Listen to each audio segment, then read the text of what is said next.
So the X-Lite Ultra Carbon is a very strong contender when it comes to racing helmets, but it's only going to be priced as just in the premium category. Of course, we have to check this out.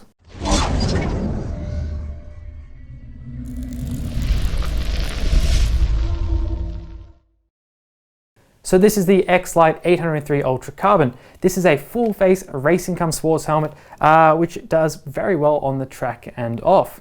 Now, it's going to be, as the name suggests, very high on carbon fiber, ultra carbon. You can see carbon fiber in this design, but it's more than just the shell, but we'll get to that a little bit later on.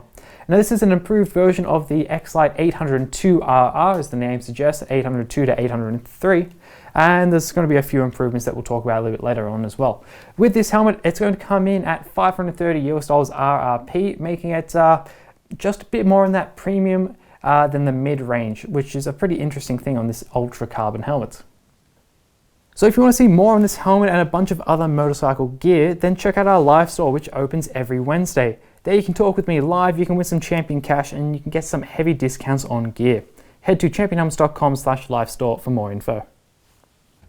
So now for the shell, and you can see on this helmet by the name and just by looking at it that it's going to be polycarb. No, it's carbon fiber, it's of course carbon fiber, but it's also going to be a high content carbon fiber, meaning there's going to be basically lighter and stronger.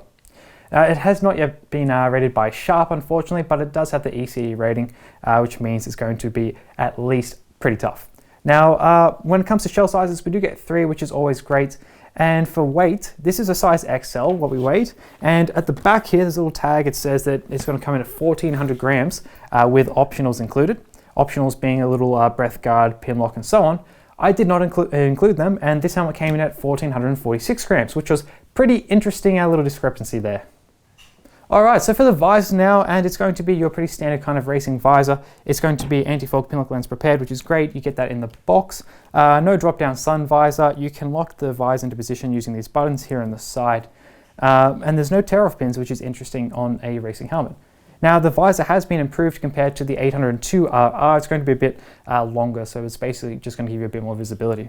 So we can, of course, take it off, and it's pretty easy on this helmet. First of all, we'll lift it up. And then we have these buttons here with the X on it for X-Lite, I suppose. We just push them in, and then we pull the visor this way. So in, out. Button in and pull, and it comes out. So there you have it, pretty standard kind of racing visor. The mechanism as well is nothing particularly special. All right, so let's put this back on, and to do that, it's the exact opposite. We're just going to line up the notches on the visor here, get them into position.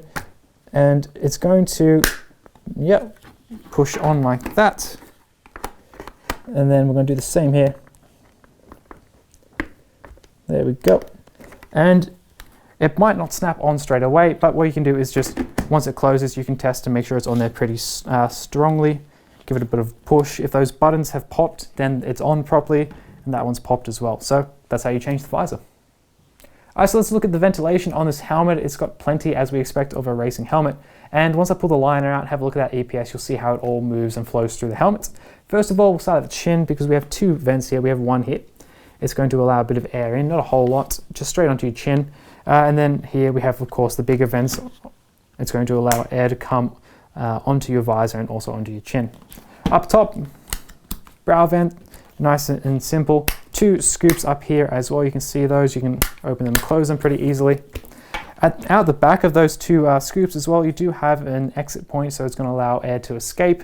On the sides here, we as well do have that 1 and then 2. At the very back, underneath the wing here, we have plenty of escape vents for the ventilation. And at the very bottom here, it's going to allow anything that's still left in the liner to just run out the back of your neck. So ventilation is a very strong aspect of the X-Lite. So the shell isn't the only thing with carbon in it, the liner does as well. So let's pull that out. But yeah, it's got carbon in it, so it's going to stay fresher, feel fresher, and so on. Now, it has the emergency quick release, which is pretty cool. It's a different system. I'll show you that in a second.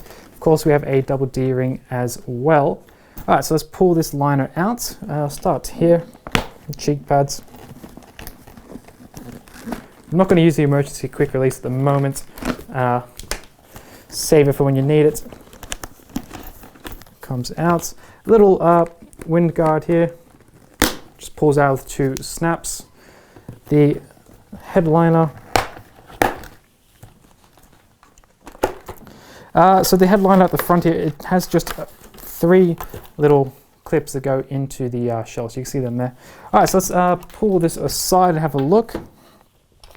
We have here the cheek pad, and this is the emergency quick release, this little tab here. So what it does is when you pull on this, which is the little tab, it moves. And then you can unlock the helmet using this, which is pretty cool, those cheek pads. And then it's just going to pull out as you do it. So that's a really cool system. I think it's pretty nice, kind of complex, cool to look at for sure. Here you can see the liner, mesh, fairly comfortable, carbon as well, and those are those pins. So let's take a look into the shell and the EPS, have a look at it all now. And you can see here, it has quite a lot of channels in that EPS, going to allow it to ventilate quite a lot. And you can also see all the holes in the EPS as well. So plenty of ventilation, plenty of circulation with the X-Lite. So we put the X-Lite through our arduous beat test, and it scored just about as well as what we would expect a racing helmet to do. It scored 14 against a control of 12, meaning it blocked only 2 decibels of noise. And it's not too bad at all for a racing helmet. We don't expect much from them. They're not designed to be particularly soundproof. For a few other things, the X-Lite comes with an adjustable spoiler which you can pull out to fit with your riding style. You get a breath guard in the box that you can attach if you like on the helmet as well. Don't forget as well that you can find the X-Lite X803 Ultra Carbon at championhelmets.com, so make sure to drop by and check out our range of sports racing helmets. Alright, that's going to just about do it for this full-face racing helmet, the X-Lite X803 Ultra Carbon. Now it has a mouthful of a name and plenty of carbon fiber, but it does hold up very well as a racing helmet. Now if you guys want to learn anything more about the X-Lite, anything more about motorcycle gear in general, subscribe to us on YouTube and I'll keep you up to date. So guys, thanks for watching. I'm Chris from Champion Helmets, and I'll see you all next time.